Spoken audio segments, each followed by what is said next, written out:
মৃত্যু এটা শুধু বৃদ্ধ মানুষের জন্য নয়, এটা শুধু রোগাক্রান্ত মানুষের জন্যও নয়।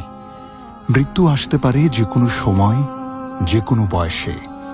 কখনো 3 মাসের শিশু, কখনো তরতাজা যুবক, আবার কখনো শতবর্ষের বৃদ্ধ। কার ডাক কখন আসবে কেউ জানে না। কবরস্থানের মাটির নিচে শুয়ে আছে সব বয়সের মানুষ। কিছু মৃত্যু আমাদের কাঁদায়, কিছু মৃত্যু আমাদের গভীরভাবে ভাবায়। প্রতিটি মৃত্যুই আমাদের চোখে আঙুল দিয়ে দেখিয়ে দেয় এই জীবন অতি ক্ষণিক। যাদের আমরা ভালোবাসি অনেকেই চলে গেছেন, আর একদিন আমরাও চলে যাব। এটাই চিরন্তন সত্য।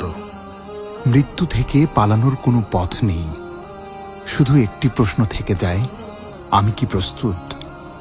আল্লাহ বলেন, কুল্লু নাফসিন যায়িকাতুল মাউত। প্রত্যেক প্রাণীকেই মৃত্যুর স্বাদ গ্রহণ করতে হবে। সূরা আলে ইমরান আয়াত 185।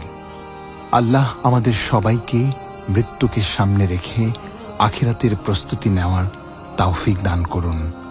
আমিন।